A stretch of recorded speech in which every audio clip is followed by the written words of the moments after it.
عليكم ورحمة الله وبركاته.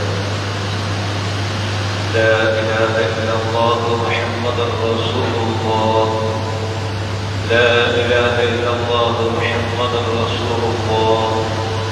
لا إله إلا الله محمد رسول الله. إن الله وملائكته يصلون على النبي يا أيها الذين آمنوا صلوا عليه وسلموا تسليما. اللهم صل على سيدنا ونبينا ومولانا محمد وعلى آل سيدنا ونبينا ومولانا واللواء يخطب قبل العود واستمعوا وأنصتوا رحمكم الله. غفر الله لنا ولكم ولجميع المسلمين والمسلمات والمؤمنين والمؤمنات أجمعين فاستغفروه إنه هو الغفور الرحيم. நாளையில் இமாம் இவரிலிருந்து குர்பா பிரசேதம் செய்யும் போது பக்கத்தில் இருப்பவர் யாராவது பேசப்பட்டு பேசாமல் இனியது சொன்னாலும் கூட ஜும்மாவின் நன்மைகள் கிடைக்காமல் போய்விடுகிற முஹம்மது நபி ஸல்லல்லாஹு அலைஹி வஸல்லம் அவர்கள் கூறுகிறார்கள். அபூ ஹுரைரா ரலியல்லாஹு தஆலா அன்ஹு அவர்கள் அறிவிக்கின்றார்கள். எனவே இமாம் அவர்கள் ஓதுகின்ற ஜும்மாவை கேட்டு அதன்படி அமல் செய்ய அல்லாஹு தஆலா நம் அனைவருக்கும் நல்லது புரிவானாக. ஆமீன் ஆமீன் யா ரப்.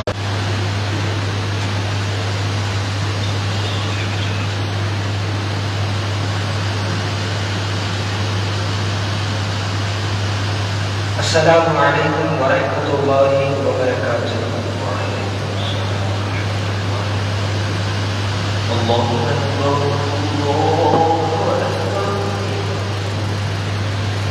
الله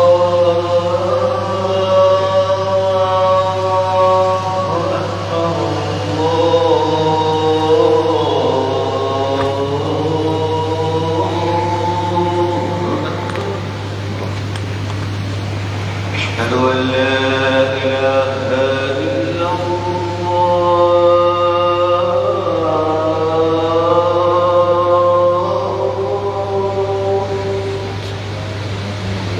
أشهد أن لا إله إلا الله.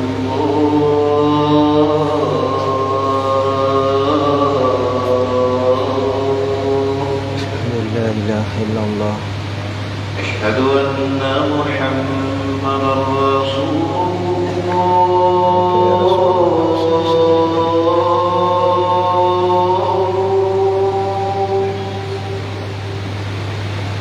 أشهد أن محمدا رسول الله.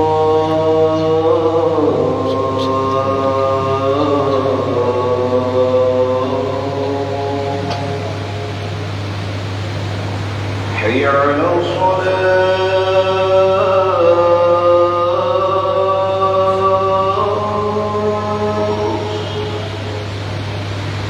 حي على الصلاة.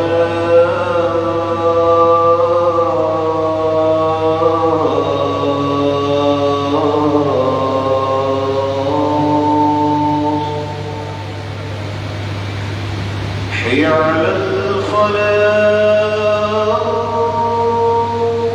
لا حول ولا قوة إلا بالله. حي على الفلاح.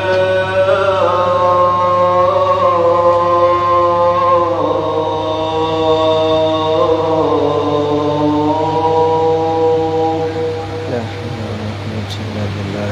الله أكبر الله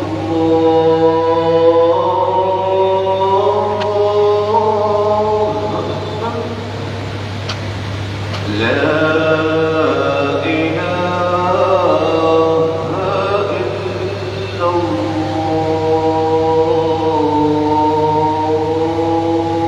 لا إله إلا الله محمد رسول الله. الله لا إله إلا الله سيدنا محمد وسيلة وفضيلة وخير.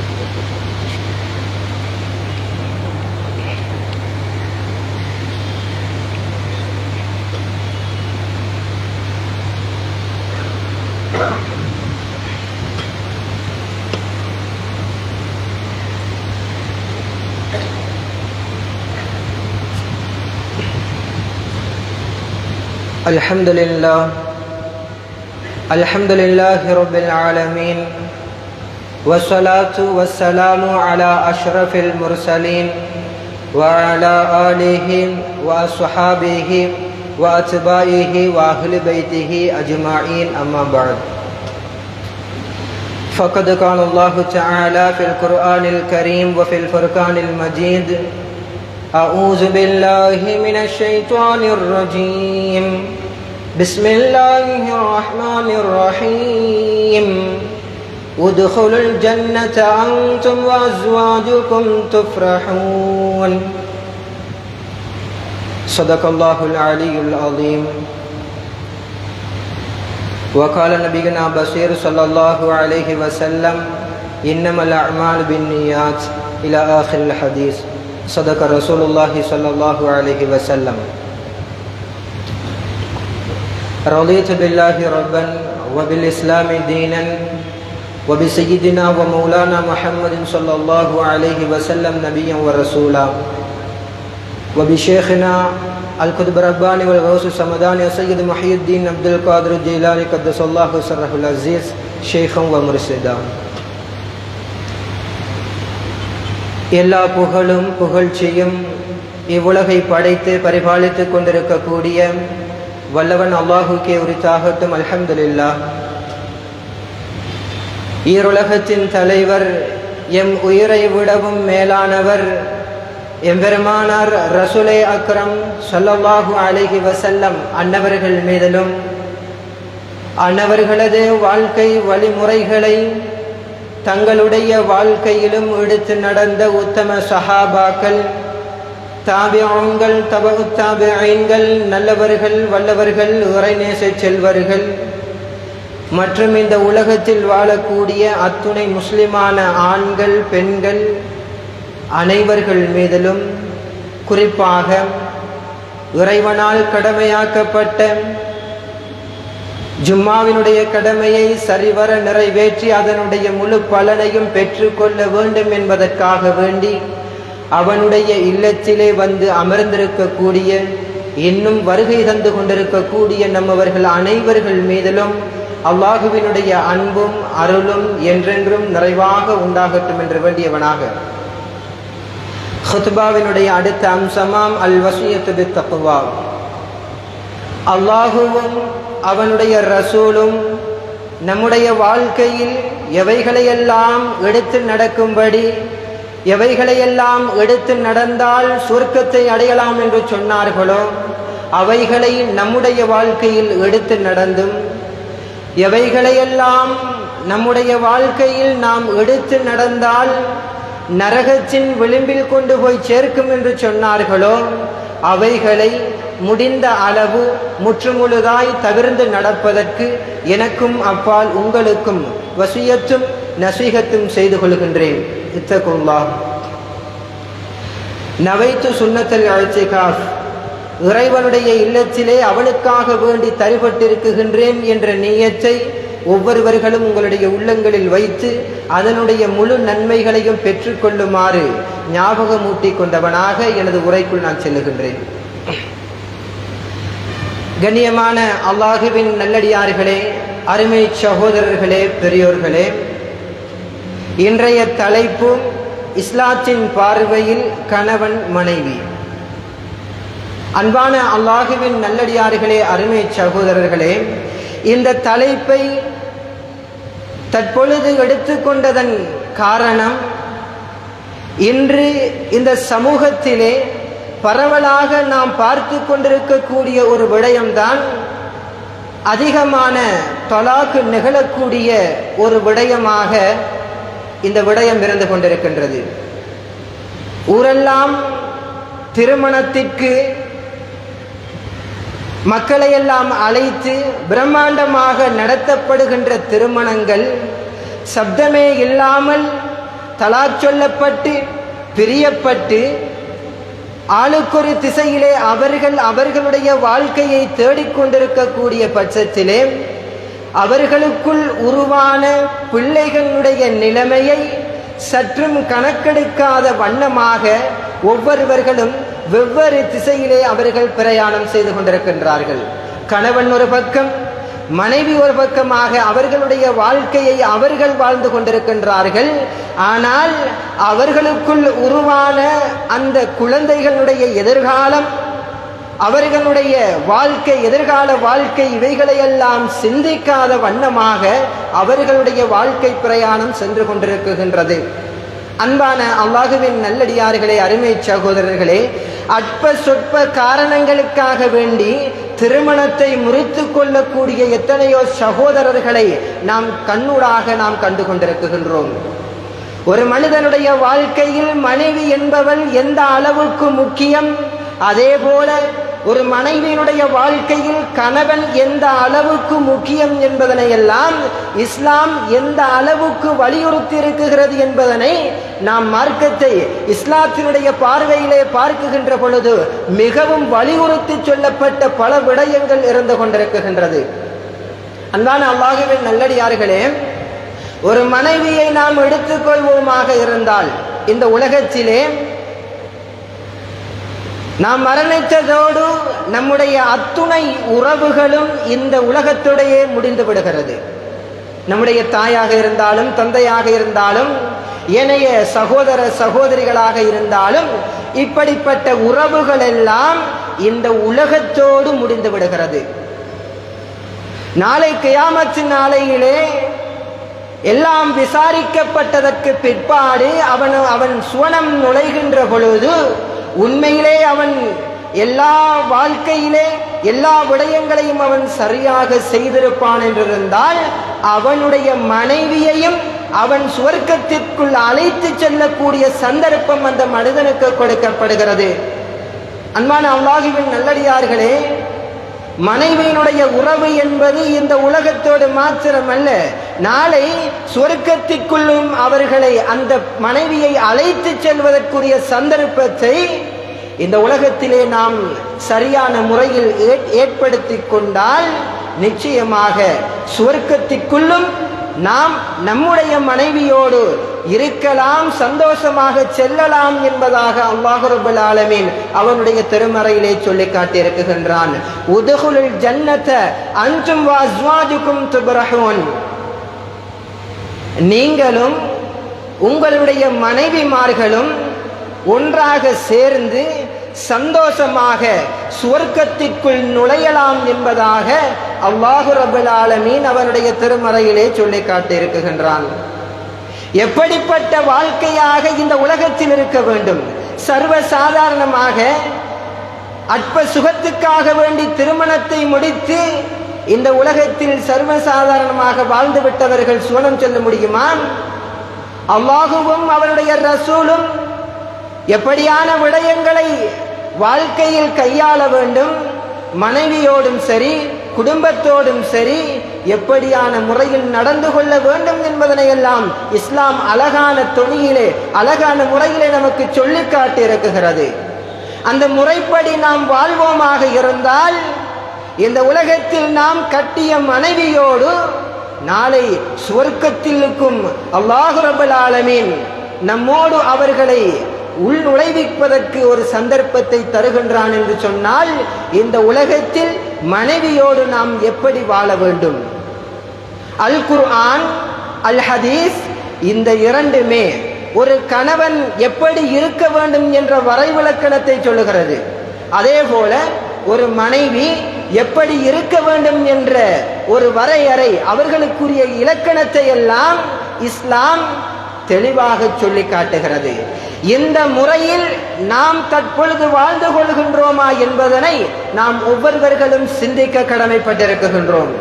அன்புக்குரிய அல்லாஹ்வின் நல்லடியார்களே, அருமை சகோதரர்களே, பெரியோர்களே, ஒரு கணவன் எப்படி இருக்க வேண்டும் என்பதனை அல்லாஹ் ரப்பல் ஆலமீன் அவனுடைய திருமறையிலே சொல்லுகின்ற பொழுது வஆஷிரூஹுன்ன பில் மஅரூஃப், உங்களுடைய பெண்களோடு நீங்கள் நல்ல முறையில் நடந்து கொள்ளுங்கள். எப்படி? உங்களுடைய பெண்கள் உங்களுடைய மனைவிமார்களோடு அழகான வாழ்க்கையை நீங்கள் வாழ்ந்து கொள்ளுங்கள் என்பதாக அல்லாஹ் ரப்பல் ஆலமீன் அவனுடைய திருமறையிலே சொல்லி காட்டியிருக்கின்றான். இப்படி அந்த அழகான முறை என்பது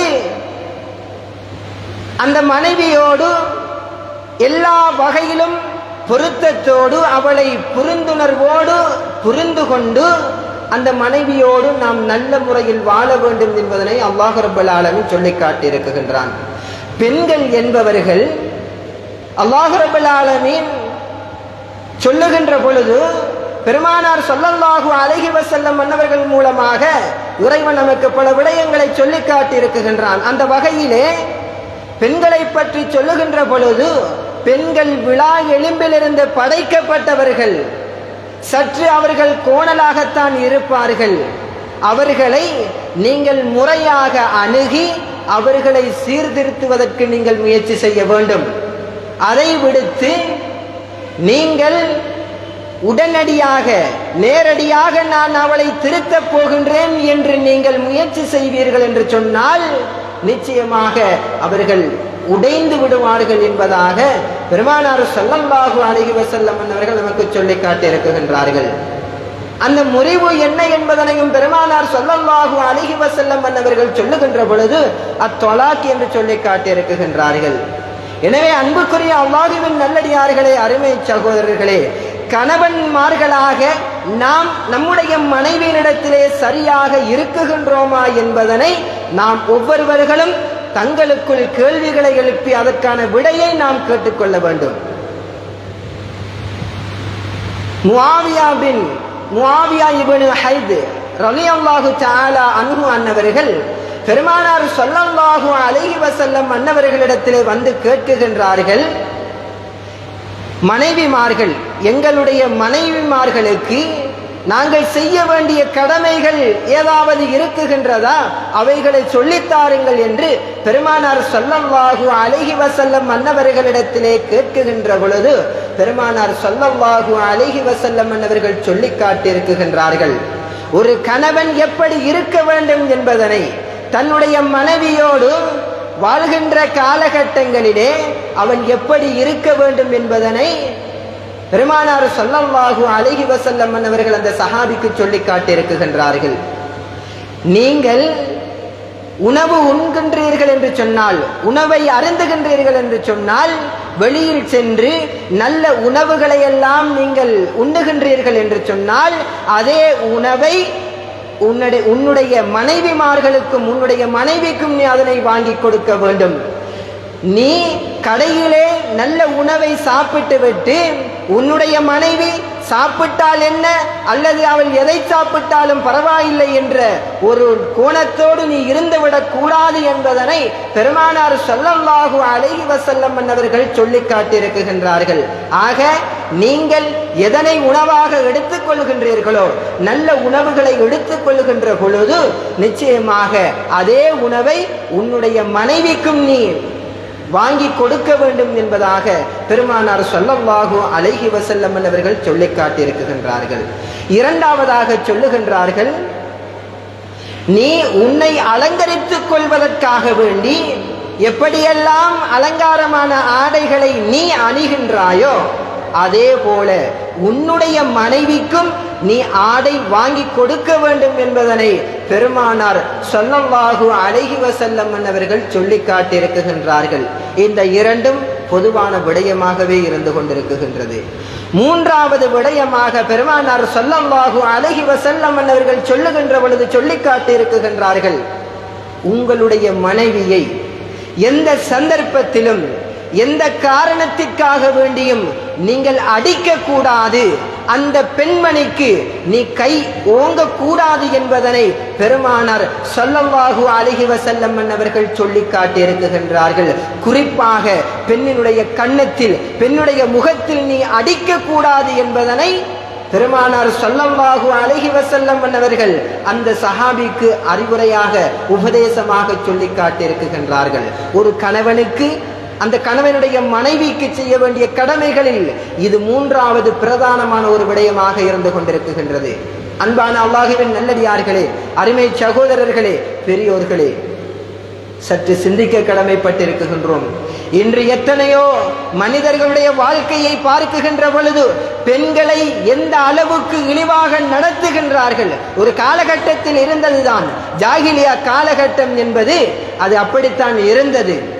பெண்களை ஒரு காட்சி பொருளாக, ஒரு இச்சையை தீர்க்கக்கூடிய வண்ணமாக அந்த பெண்ணை ஒரு பொருளாக, ஒரு ஜடமாக அவர்கள் பார்த்திருந்தார்கள்.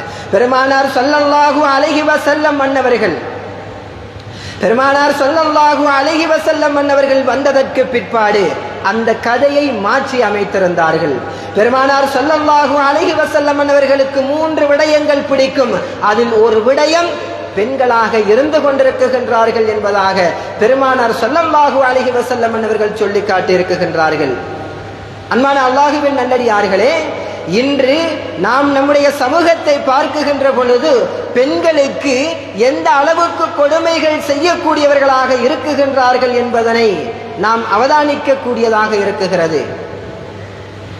காலால் எட்டி உதைக்கக்கூடிய கணவன்மார்களும் இருக்கத்தான் செய்கின்றார்கள். பெண்களோடு ஆண்கள் சண்டையிடுவது போன்று பெண்களோடு சண்டையிட்டு வீதி ஓரங்களிலே அந்த பெண்களை இழுத்து எறியக்கூடிய காட்சியையும் நாம் பார்த்து கொண்டுதான் இருக்குகின்றோம். அங்கே உபதேசம் செய்யப்படுகின்ற பொழுது கட்டுக்கதைகளும் வேறு கதைகளும் அங்கே புகுத்தப்படுவதன் காரணத்தினால் சமூகத்தில் உள்ளவர்கள் அதிலிருந்து பின்வாங்கிக் கொண்டிருக்கின்றார்கள். அன்பான அல்லாஹுவின் நல்லடியார்களே, பெருமானார் ஸல்லல்லாஹு அலைஹி வஸல்லம் அன்னவர்கள் 5 விடயங்களை சொல்லி காட்டியிருக்கின்றார்கள். 2 விடயங்கள் உணவும் ஆடையுமாக இருந்து கொண்டிருக்கிறது. 3வது விடயம், எந்த சந்தர்ப்பத்திலும் எந்த காரணத்திற்காக வேண்டியும் உங்களுடைய மனைவியை நீங்கள் அடித்துவிடக் கூடாது என்பதனை அந்த சஹாபிக்கு பெருமானார் ஸல்லல்லாஹு அலைஹி வஸல்லம் அன்னவர்கள் வலியுறுத்தி சொல்லி காட்டியிருக்கின்றார்கள். பெருமானார் ஸல்லல்லாஹு அலைஹி வஸல்லம் அன்னவர்களே ஒரு மனிதன் அடிக்குகின்றான் என்று சொன்னால், சஹாபிகளுடைய காலத்திலே ஒரு பெண்மணி தலாக் சொல்லப்பட்டு இத்தா இருந்ததற்கு பின்னாடி ஒரு சஹாபி அந்த பெண்ணை திருமணம் பேசுவதற்கு வருகின்றார். பெருமானார் ஸல்லல்லாஹு அலைஹி வஸல்லம் அன்னவர்களிடத்திலே அந்த பெண்மணி சென்று, இப்படி என்னை பெண் பார்க்க வருகிறார், திருமணம் முடிப்பதற்கு அனுமதி கேட்கிறார், என்ன செய்ய என்று கேட்க பெருமானார் ஸல்லல்லாஹு அலைஹி வஸல்லம் அன்னவர்கள் அந்த சஹாபியை பற்றி விசாரிக்குகின்றார்கள். விசாரித்து விட்டு பெருமானார் ஸல்லல்லாஹு அலைஹி வஸல்லம் அன்னவர்கள் அந்த பெண்மணிக்கு சொன்ன அறிவுரை என்ன தெரியுமா? அந்த சஹாபி, அந்த நபரை நீங்கள் திருமணம் முடிக்க வேண்டாம் என்று சொல்லுகின்றார்கள். காரணம் என்ன? அடிக்கக்கூடிய ஒரு மனிதராக, ஒரு சஹாபியாக அவர் இருந்திருக்கின்றார். அதனால் எதற்கெடுத்தாலும் முன்கோபம், அந்த முன்கோபத்தின் காரணமாக மனைவியை அடிக்கக்கூடியவராக அவர் இருக்குகின்றார். அதனால் நீங்கள் அந்த நபரை திருமணம் முடிக்க வேண்டாம் என்று பெருமானார் ஸல்லல்லாஹு அலைஹி வஸல்லம் அன்னவர்கள் அந்த சஹாபி பெண்மணிக்கு சொல்லி இருக்குகின்றார்கள் என்று சொன்னால் அந்த விடயத்தில் எந்த அளவுக்கு கவனம் செலுத்தி இருப்பார்கள் பெருமானார் ஸல்லல்லாஹு அலைஹி வஸல்லம் அன்னவர்கள்.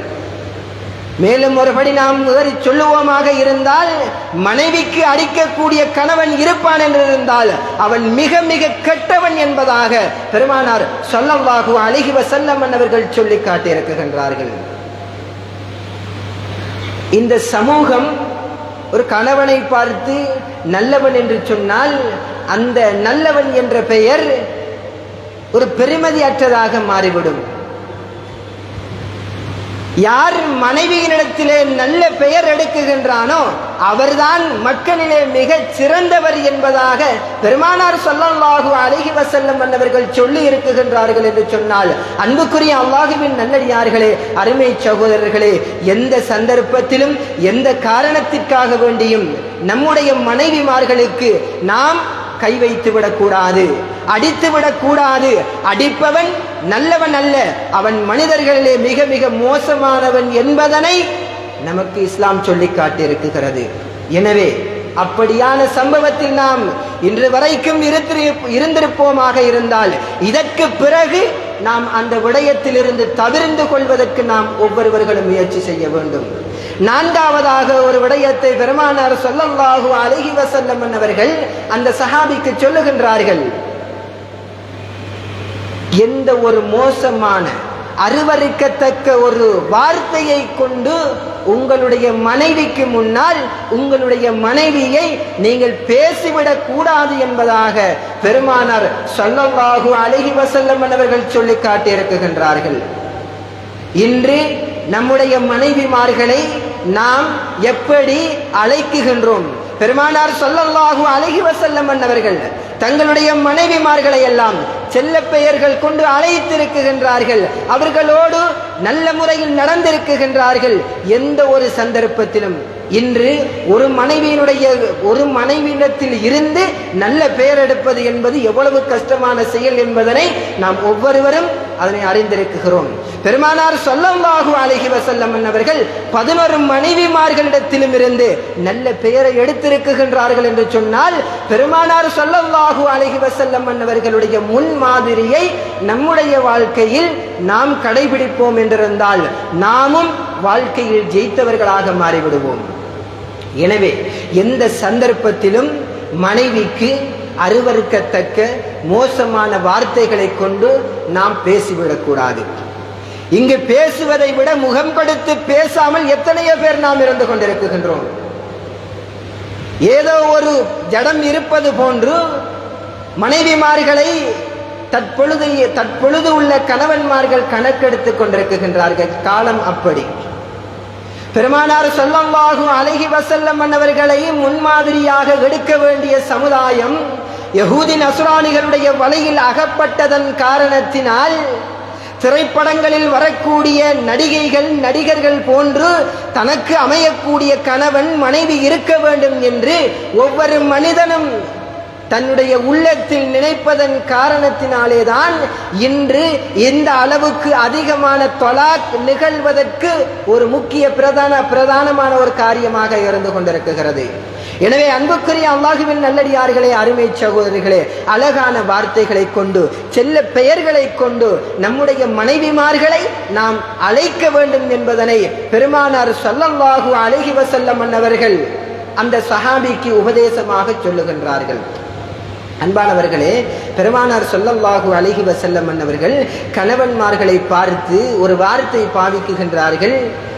கணவன்மார்களை பார்த்து பாவிக்குகின்றார்கள், கணவன்மார்களே, உங்களுக்கு வெட்கமில்லையா,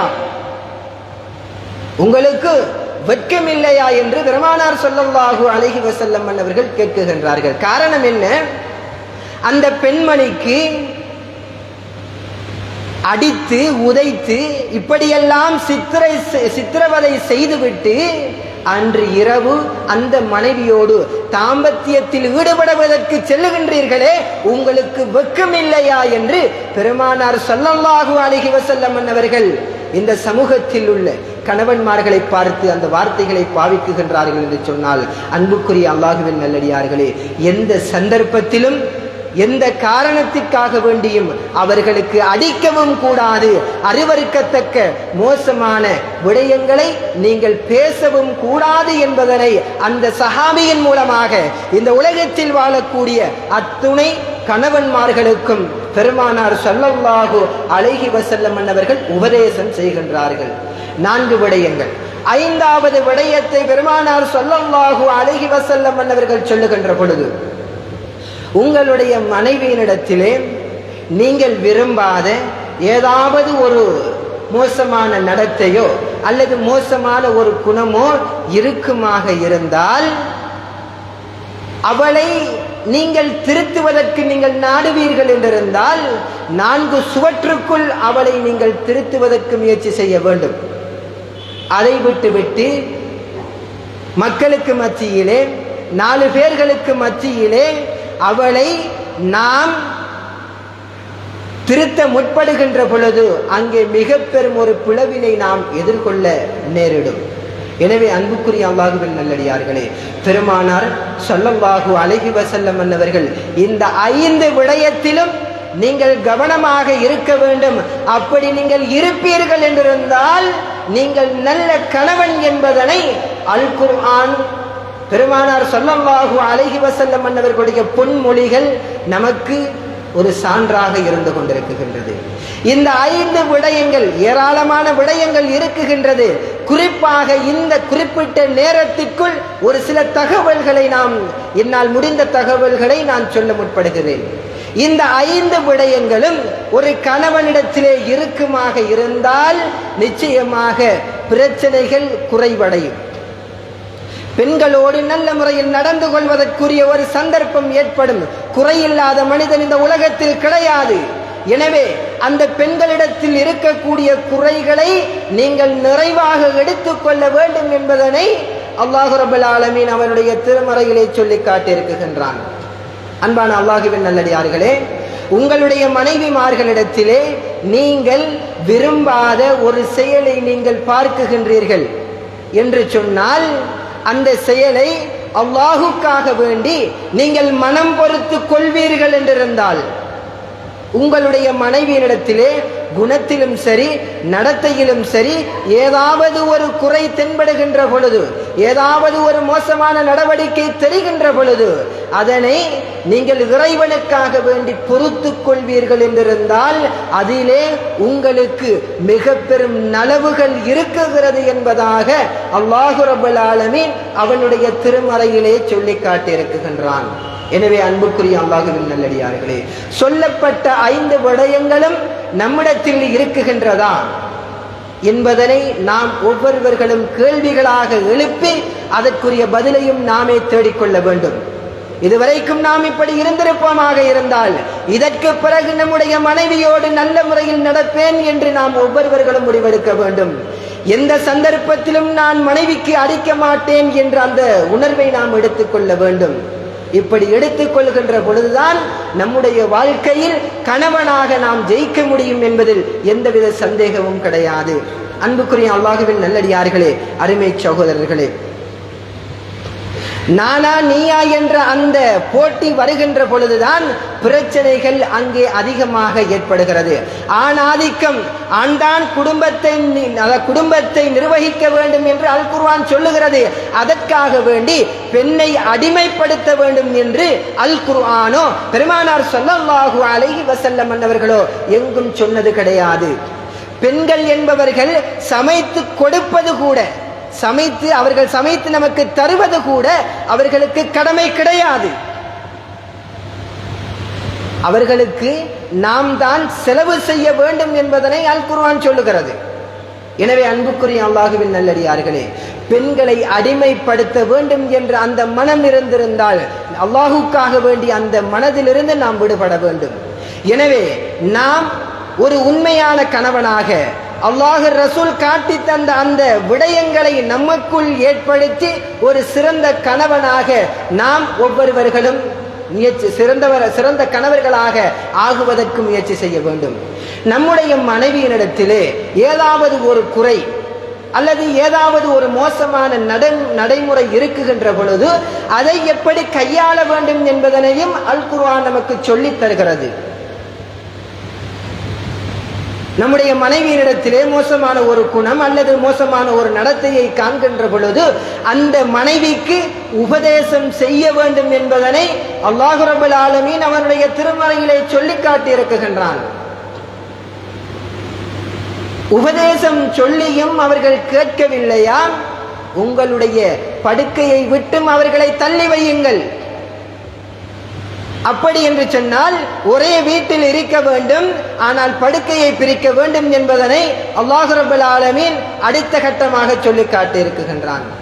அதற்கும் அவர்கள் வழிபடவில்லை என்று சொன்னால் அடுத்த கட்டமாக நீங்கள் அவர்களுக்கு தீங்கு ஏற்படாத அளவுக்கு அவர்களுக்கு நீங்கள் அடியுங்கள் என்பதாக அல்லாஹ் ரப்பல் ஆலமீன் சொல்லி காட்டியிருக்கின்றான். மேலே அடிக்க வேண்டாம் என்று சொல்லப்படுகிறது, இங்கே அடிக்க வேண்டும் என்று சொல்லப்படுகிறது என்றால் அன்புக்குரிய அல்லாஹ்வின் நல்லடியார்களே, எப்படி பெருமானார் ஸல்லல்லாஹு அலைஹி வஸல்லம் அவர்கள் அவர்களுடைய மனைவியினிடத்திலே ஏற்பட்ட ஒரு கசப்பான ஒரு சம்பவத்தினால் அந்த கசப்பான சம்பவத்திலிருந்து அந்த பெண்மணி திருந்த வேண்டும் என்பதற்காக வேண்டி எப்படி அடித்தார்கள் என்பதனையும் நமக்கு சொல்லி காட்டியிருக்கின்றார்கள். மிஸ்வாக்கு குச்சி இருக்குகிறது அல்லவா, அது எந்த அளவுக்கு நீளமாக இருக்கும். அப்ப அந்த மிஸ்வாக்கின் மூலமாக பெருமானார் ஸல்லல்லாஹு அலைஹி வஸல்லம் அவர்கள் தங்களுடைய மனைவிமார்களுக்கு அடித்திருக்கின்றார்கள், அந்த பெண்ணுக்கு அடித்திருக்கின்றார்கள். காரணம், அந்த மோசமான அந்த கொட்ட தன்மையிலிருந்து விடுபட வேண்டும் என்பதற்காக வேண்டி, ஒரு அச்சமூட்டுவதற்காக வேண்டி. எனவே அப்படி அடிக்க வேண்டும். இதற்கு பிறகும் அந்த பெண்மணி திருந்தவில்லை என்று சொன்னால், வழிபடவில்லை என்று சொன்னால் என்ன செய்ய வேண்டும்? அதற்கும் இஸ்லாம் நமக்கு சந்தர்ப்பத்தை, ஒரு விடயத்தை நமக்கு சொல்லி காட்டியிருக்கிறது.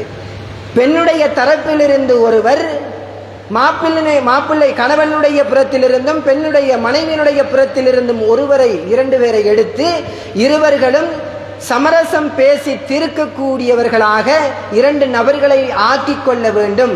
அதன் மூலமாகவும் அவர்கள் சேர்ந்து விடலாம் என்பதனை இஸ்லாம் நமக்கு வலியுறுத்துகின்றது. இதனை தாண்டித்தான், இதற்கும் அவர்கள் வழிபடவில்லை என்று சொன்னால்தான் அவர்களுடைய வாழ்க்கையை தொடர்வதா அல்லது பிரித்துக் கொள்வதா என்பது எத்தனையோ கட்டத்திற்கு அப்பால் தான் அந்த கடைசி முடிவாக இருந்து கொண்டிருக்கிறது. எனவே அன்புக்குரிய அல்லாஹுவின் நல்லடியார்களே, அருமை சகோதரர்களே, பெரியோர்களே, அற்ப சொற்ப காரணத்திற்காக வேண்டி தலாக்கு செய்து கொள்ள வேண்டாம். பெருமானார் ஸல்லல்லாஹு அலைஹி வஸல்லம் அவர்கள் சொல்லி இருக்குகின்றார்கள் அல்லவா, அனுமதி அளிக்கப்பட்ட விடயத்தில் இறைவனுடைய அரிசி நடுங்கக்கூடிய விடயம் தலாக் சொல்வது. எனவே அன்புக்குரிய அல்லாஹ்வின் நல்லடியார்களே, மேலே சொல்லப்பட்ட 5 விடயங்கள், பல விடயங்கள் இருக்குகிறது, குறிப்பாக 5 விடயங்கள் சொல்லப்பட்டிருக்கிறது.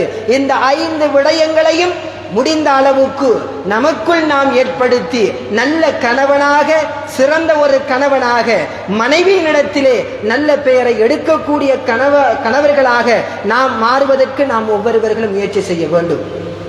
அதே போல ஒரு மனைவி எப்படி இருக்க வேண்டும் என்பதனையும் இஸ்லாம் நமக்கு வலியுறுத்தி காட்டி இருக்குகின்றது. ஒரு மனைவி எப்படி இருக்க வேண்டும் என்பதனையும் இஸ்லாம் நமக்கு வலியுறுத்தி காட்டி இருக்குகிறது. நல்ல பெண்ணினுடைய அடையாளத்தை சொல்லி காட்டி இருக்குகின்றது. இந்த அடையாளங்கள் அந்த பெண்மணிகள் தெரிந்தால் அவள் சாலிகான பெண்மணி என்பதாக அல்லாஹ் ரப்பல் ஆலமீன் அவருடைய திருமறையிலே சொல்லி காட்டி இருக்குகின்றான். சாலிகான பெண்மணி என்றால் யார் தெரியுமா? கானிதாத்துன், இறைவனுக்கும் தன்னுடைய கணவனுக்கும் வழிபடக்கூடிய ஒருவளாக, ஒரு பெண்மணியாக இருப்பாள். இறைவனால் கடமையாக்கப்பட்ட கடமைகளிலும் சரி, தன்னுடைய கணவனுக்கு செய்யக்கூடிய பணிவிடைகளிலும் சரி, இவைகளில் அவள் வழிபடக்கூடியவளாக இருப்பாள். அவள்தான் சிறந்த பெண்மணியாக இருக்குகின்றார்கள் என்பதனை அல்லாஹ் ரப்பல் ஆலமீன் அவனுடைய திருமறையிலே சொல்லி காட்டி இருக்குகின்றான். ஹாஃபிலாத்துன், பேணி பாதுகாக்கக்கூடியவளாக இருப்பாள். யார்? சிறந்த பெண், சிறந்த மனைவி யார்? பேணி பாதுகாக்கக்கூடியவளாக இருப்பாள். என்னத்தை பாதுகாக்கிறது? அன்பான அல்லாஹ்வின் நல்லடியார்களே, தன்னுடைய கற்பை பேணி பாதுகாக்கக்கூடியவளாக இருப்பாள். அதே போல இல்லற வாழ்க்கையில் ஏற்படக்கூடிய ஒரு சில ரகசியங்கள், இல்லற வாழ்க்கையில் ஏற்படக்கூடிய அந்த ரகசியங்களை எல்லாம் பேணி பாதுகாக்கக்கூடியவளாக இருப்பாள். அதே போல கணவனுடைய பொருட்கள், அதே போல கணவனால் தங்களுக்கு வழங்கப்பட்ட குழந்தைகள், இவர்களை எல்லாம் பேணி பாதுகாக்கக்கூடியவளாக இருப்பாள். சாலிகான பெண்மணி என்பவள், சாலிகான மனைவி என்பவள் இப்படி இருப்பாள் என்பதனை அல் குர்ஆன் நமக்கு சொல்லி காட்டியிருக்கிறது. அன்பான அல்லாஹ்வின் நல்லடியார்களே, அருமை சகோதரர்களே, ஆண்கள் எப்படி இருக்க வேண்டும் என்ற வரைவிலக்கணத்தை சொல்லி இருக்குகிறது, பெண்கள் எப்படி இருக்க வேண்டும் என்ற வரைவிலக்கணத்தை சொல்லுகிறது. கானிதாத்துன், அல்லாஹுவுக்கும் கணவனுக்கும் வழிபடக்கூடியவளாக இருக்க வேண்டும் என்று அல்லாஹ் ரப்பல் ஆலமீன் சொல்லி காட்டியிருக்கின்றான். பெருமானார் ஸல்லல்லாஹு அலைஹி வஸல்லம் அவர்கள் இப்படி ஒரு ஹதீஸ் சொல்லி காட்டியிருக்கின்றார்கள். இன்னல் மர்அத்து, நிச்சயமாக ஒரு பெண் 5 வக்து தொழுகையை அவள் பேணுதலாக இருக்குகின்றாள். 5 வக்து தொழுகையை தொழுகின்றாள். அதே போல மாதம் பூராக அவளுக்கு ஏற்படக்கூடிய அந்த இடைநிலை காரணமாக விடப்படக்கூடிய நோன்பை தவிர அத்துணை நோன்பையும் அவள் நோக்குகின்றாள். அதே போல தன்னுடைய மர்மஸ்தானத்தை பாதுகாத்துக் கொள்ளுகிறாள். அதே போல கணவனுக்கு வழிபட்டு நடக்கக்கூடியவளாக இருக்குகின்றாள். இப்படிப்பட்ட பெண்மணி இருக்குகின்றாள் அல்லவா, இவள் நாடிய வகையில் சுவர்க்கத்தின் 8 வாயல்கள் இருக்குகிறது. அந்த 8 வாயல்களிலும் அவள் எதில் நாடுகின்றாளோ அந்த வாயிலினூடாக அவள் சுவர்க்கத்தில் நுழையட்டும் என்பதாக பெருமானார் ஸல்லல்லாஹு அலைஹி வஸல்லம் அவர்கள் சொல்லி இருக்குகின்றார்கள் என்று சொன்னால், கண்ணியமான அல்லாஹுவின் நல்லடியார்களே, அருமை சகோதரர்களே, ஒரு பெண், அந்த பெண்ணை நாம் திருமணம் முடித்து விட்டோம் என்று சொன்னால், அந்த பெண்ணிடத்திலே நாம் குறைகள் காண்கின்றோம் என்று சொன்னால், அந்த குறைகளை நிவர்த்தி செய்யக்கூடிய வண்ணம் அவளுக்கு நாம் உபதேசங்கள் சொல்லிக் கொடுக்க வேண்டும். உங்களுடைய மனதை தொட்டு நீங்கள் சொல்லுங்கள். உங்களுடைய மனைவியினிடத்திலே எப்பொழுதாவது நீ தொழுகையை அவள் பேணுதலாக எடுத்து நடக்க வேண்டும் என்பதற்காக வேண்டி எத்தனை கணவன்மார்கள் தன்னுடைய மனைவிக்கு உபதேசம் செய்திருக்கின்றார்கள். அவரவர் மனதிடத்திலே அவர்கள் கேட்டு பார்த்தால் விளங்கும். எத்தனை மனைவிகளுக்கு மத்தியிலே நாம் மார்க்கத்தை பற்றி சொல்லி இருக்குகின்றோம். பேசுவதற்கே நேரம் இல்லாத ஒரு கட்டத்திலே நாம் இருந்து கொண்டிருக்கின்றோம். இயந்திரமயமான இந்த உலகத்திலே இயந்திரத்தை விடவும் வேக வேகமாக ஓட வேண்டிய ஒரு சந்தர்ப்பம். அதனால் மனைவியோடு உட்கார்ந்து மனைவியோடு பேசுவதற்கு கூட நேரமற்றவர்களாக நாம் இன்று இருந்து கொண்டிருக்கின்றோம். பெருமானார் ஸல்லல்லாஹு அலைஹி வஸல்லம் அவர்களுடைய பொறுப்பை விடவா நமக்கு பொறுப்பு இருக்குகின்றது? உலகத்தில் உள்ள கடைசி, அதாவது பெருமானார் ஸல்லல்லாஹு அலைஹி வஸல்லம் அவர்களுடைய உம்மத்தில் பிறக்கக்கூடிய கடைசி மனிதன் உட்பட சொர்க்கம் நுழைய வேண்டும் என்று ஆசைப்பட்டவர்கள் என்று சொன்னால் எந்த அளவுக்கு பொறுப்புடையவர்களாக பெருமானார் ஸல்லல்லாஹு அலைஹி வஸல்லம் அவர்கள் இருந்திருக்கின்றார்கள். அந்த இருந்ததன் காரணத்தால் அந்த பொறுப்போடு தங்களுடைய மனைவியினிடத்திலே நல்ல பெயர் எடுத்திருக்கின்றார்கள். ஏனைய, அதாவது சஹாபாக்களுடைய மனைவிமார்களிடத்திலே சஹாபாக்கள் எப்படி நடக்க வேண்டும் என்பதனை எல்லாம் எவ்வளவு அழகாக சொல்லி காட்டியிருக்கின்றார்கள். அவைகளை இன்று நமக்கு மத்தியிலே உபதேசமாக சொல்லப்படுகிறது. இந்த உபதேசத்தை நாம் எத்தனை பேர் நம்முடைய வாழ்க்கையில் இதுவரைக்கும் எடுத்து நடந்திருக்கின்றோம்? மார்க்கம் பேசுவதற்கு கூட, மனைவிக்கு கூட பேசுவதற்கு கூட நேரம் இல்லாத ஒரு காலகட்டமாக நாம் நம்முடைய காலகட்டத்தை ஆக்கி கொண்டிருக்கின்றோம். அன்புக்குரிய அல்லாஹுவின் நல்லடியார்களே, அருமை சகோதரர்களே, சொர்க்கத்திற்குள் நாம் நுழைய வேண்டுமாக இருந்தால் எல்லா விடயத்திலும் நாம் கவனமாக இருக்க வேண்டும். இஸ்லாத்தை எடுத்துக்கொள்வோமாக இருந்தால் 4 பகுதிகளாக பிரிப்போமாக இருந்தால் 3 பகுதிகள் ஹுகூகுல் இபாத், அடியார்களுக்கு செய்ய வேண்டிய கடமைகள். அதில் ஒரு பகுதி தான் இபாதத்துக்களாக இருந்து கொண்டிருக்கின்றது.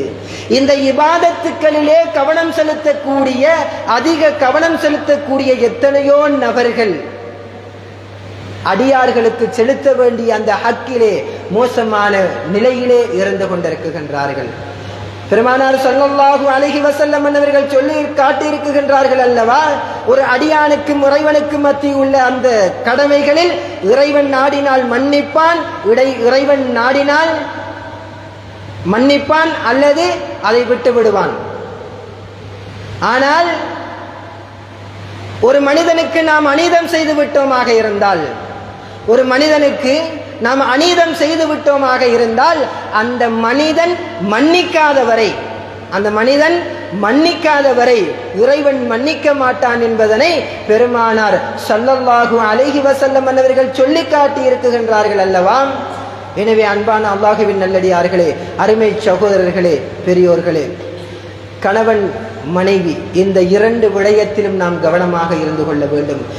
கணவனாக நம்முடைய வாழ்க்கையில் நாம் சரியாக இருக்குகின்றோமா என்பதனை நாம் ஒவ்வொருவர்களும் கேள்விகளாக கேட்டு, பெருமானார் ஸல்லல்லாஹு அலைஹி வஸல்லம் அவர்கள் சொன்ன அந்த விடயங்கள் பல இருக்குகிறது. குறிப்பாக 5 விடயங்கள் இந்த இடத்திலே சொல்லப்பட்டிருக்கிறது. இந்த விடயங்களை நம்முடைய வாழ்க்கையில் நாம் எடுத்து சிறந்த ஒரு கணவனாக நாம் இந்த உலகத்திலே வாழ்ந்து மரணிக்க வேண்டும். அதே போல சாலிகான மனைவி என்பவள் யார் என்பதனை சொல்லி காட்டியிருக்கிறது. எனவே அந்த சாலிகான மனைவி எப்படி இருக்க வேண்டும் என்ற தன்மையை நமக்கு சொல்லி காட்டி இருக்கிறது அல் குர்ஆன், அல் ஹதீஸ். இவைகளை எல்லாம் நாம் பேணுதலாக கவனித்து நம்முடைய வாழ்க்கையை நாம் அமைத்துக் கொள்வோமாக இருந்தால் நிச்சயமாக நம்முடைய வாழ்க்கை சிறப்பிக்கும் என்பதில் எந்தவித சந்தேகமும் கிடையாது. நீங்கள் திருமணம் முடிப்பதற்கு நாடிவிட்டீர்கள் என்று சொன்னால் 4 விடயத்திற்காக வேண்டி ஒரு பெண்ணை திருமணம் முடிக்கலாம். அந்த 4 விடயத்தில் மிக பிரதானமான ஒரு விடயத்தை நீங்கள் அங்கே உற்று நோக்க வேண்டுமாக இருந்தால் மார்க்கம் இருக்க வேண்டும். மார்க்கம் இருந்தால் நிச்சயமாக எல்லா விடயத்திலும் தங்களுடைய மனைவிமார்களை நம்மளை நாம் சீர்திருத்திக் கொள்ளலாம். மார்க்கம் இல்லை என்று சொன்னால் நிச்சயமாக நம்முடைய வாழ்க்கை நரகமாக மாறிவிடும் என்பதில் எந்த ஒரு மாற்று கருத்தும் கிடையாது. எதற்காக வேண்டியும் இஸ்லாத்தை விட்டுவிடக்கூடாது, மார்க்கத்தை விட்டுவிடக்கூடாது. மார்க்கத்திற்காக வேண்டி எது வேண்டுமானாலும் நாம் விட்டுவிடலாம். எனவே அன்புக்குரிய அல்லாஹுவின் நல்லடியார்களே, இந்த கணவன் மனைவியினுடைய விடயத்தில் குறிப்பிட்ட நேரத்தில் ஒரு சில தகவல்களை உங்களிடத்திலே நான் தந்திருக்குகின்றேன். இந்த தகவல்களை நம்முடைய வாழ்க்கையில் நாம் எடுத்து நடக்குகின்ற பொழுது நிச்சயமாக நம்முடைய வாழ்க்கை சிறப்பாக அமையும் என்பதில் எந்த ஒரு மாற்று கருத்தும் கிடையாது. எல்லாம் வல்ல அல்லாஹு ரப்பல் ஆலமீன் நம் அனைவர்களையும் பொருந்திக் கொள்வானாக. யா அல்லாஹ் யா ரஹ்மானே, எங்கள் அனைவர்களுடைய பாவங்களையும் மன்னித்தருள்வாயாக. யா அல்லாஹ் யா ரஹ்மானே, இந்த உலகத்திலே சிறந்த கணவனாக வாழ்ந்து மரணிக்கக்கூடிய நசீபினை நம் அனைவர்களுக்கும் அல்லாஹ் ரப்பல் ஆலமீன் தந்தருள்வானாக. யா அல்லாஹ் யா ரஹ்மானே, தெரிந்தும் தெரியாமலும் அறிந்தும் அறியாமலும் செய்த அத்துணை பாவங்களையும் மன்னித்தருள்வாயாக. யா அல்லாஹ் யா ரஹ்மானே, கண்ணியமான எங்களது பெற்றோர்களது பாவங்களை மன்னித்தருள்வாயாக. யா அல்லாஹ் யா ரஹ்மானே, பலஸ்தீனத்தில் வாழக்கூடிய முஸ்லிம் சகோதரர்களை பாதுகாத்தருள்வாயாக. அவர்களுடைய உயிர்களை பாதுகாத்து விடுவாயாக, அவர்களது உடைமைகளை பாதுகாத்து விடுவாயாக. யா அல்லாஹ் யா ரஹ்மானே, சகலவிதமான உதவிகளையும் அவர்களுக்கு வழங்கி விடுவாயாக. உன்னுடைய வெற்றியை அவர்களுக்கு வழங்கி விடுவாயாக. வாஹிரு தஅவானா அனில் ஹம்துலில்லாஹி ரப்பில் ஆலமீன். அல்ஹம்துலில்லாஹி ரப்பில் ஆலமீன். نحمده ونستعينه ونستغفره ونؤمن به ونتوكل عليه ونعوذ بالله من شرور أنفسنا ومن سيئات أعمالنا. من يهده الله فلا مضل له ومن يضلله فلا هادي له. أشهد أن لا إله إلا الله وحده لا شريك له وأشهد أن محمدا عبده ورسوله أرسله بالحق مبشرا ونذيرا وداعيا إلى الله بإذنه وسراجا منيرا صلى الله عليه وعلى آله وصحبه وسلم. أما بعد، فيا أيها الناس اتقوا الله العظيم عز وجل وأطيعوه. أوصيكم عباد الله وإياي أولا بتقوى الله. قال الله تعالى في القرآن العظيم: يا أيها الذين آمنوا اتقوا الله حق تقاته ولا تموتن إلا وأنتم مسلمون. وقال الله تعالى أيضا: قل هو الله أحد الله الصمد لم يلد ولم يولد ولم يكن له كفوا أحد. وقال نبينا محمد صلى الله عليه وسلم: إنما الأعمال بالنيات وإنما لكل امرئ ما نوى. فمن كانت هجرته إلى الله ورسوله فهجرته إلى الله ورسوله ومن كانت هجرته إلى دنيا يصيبها أو امرأة يتزوجها فهجرته إلى ما هاجر إليه. بارك الله لنا ولكم بالقرآن العظيم ونفعنا وإياكم بالآيات والذكر الحكيم. إنه تعالى جواد كريم ملك كريم بر رؤوف رحيم ورب حليم.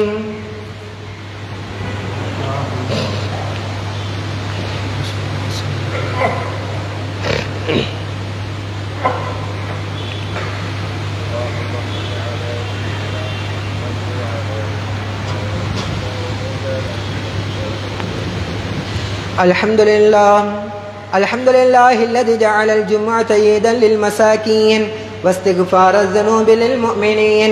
أشهد أن لا إله إلا الله وحده لا شريك له وأشهد أن محمدا عبده ورسوله صلى الله عليه وعلى آله وصحبه وسلم. أما بعد، فيا أيها الناس ثبتوا قلوبكم بالطاعات وصلوا على سيدنا محمد وآله وصحبه أجمعين.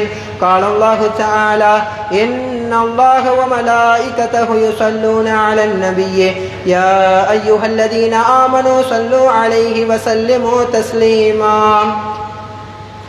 اللهم صل على سيدنا محمد وعلى آل سيدنا محمد وبارك وسلم عليه وصل على جميع الأنبياء والمرسلين وعلى ملائكتك المقربين وعلى عبادك الصالحين وعلى أهل طاعتك عليهم أجمعين لا سيما على ساداتنا أبي بكر الصديق رضي الله تعالى عنه وعن عمر بن الخطاب رضي الله تعالى عنه وعثمان بن عفان رضي الله تعالى عنه وعلي بن أبي طالب رضي الله تعالى عنه وفاطمة الزهراء رضي الله تعالى عنها والحسن والحسين رضي الله تعالى عنهما والحمزة والعباس رضي الله تعالى عنهما وسائر الصحابة رضوان الله تعالى عنهم أجمعين اللهم أعز الإسلام والمسلمين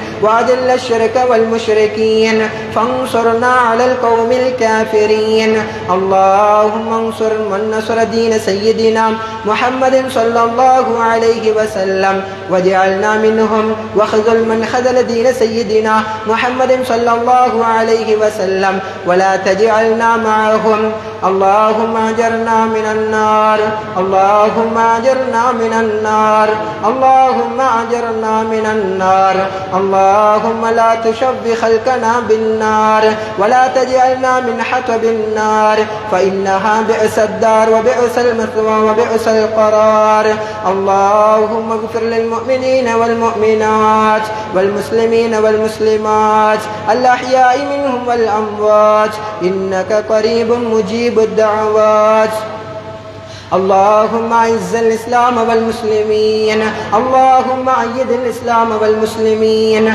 اللهم انصر الإسلام والمسلمين في فلسطين اللهم أصلح أحوالنا وأحوال المسلمين في فلسطين برحمتك يا أرحم الراحمين ربنا اغفر لنا ولإخواننا الذين سبقونا بالإيمان ولا تجعل في قلوبنا غلا للذين آمنوا ربنا إنك رؤوف رحيم إن الله يأمر بالعدل والإحسان وإيتاء ذي القربى وينهى عن الفحشاء والمنكر والبغي يعظكم لعلكم تذكرون واذكروا الله يذكركم وادعوه يستجب لكم ولذكر الله تعالى أعلى وأولى وأعز وأجل وأتم وأهم وأقوى وأكبر والله يعلم ما تصنعون.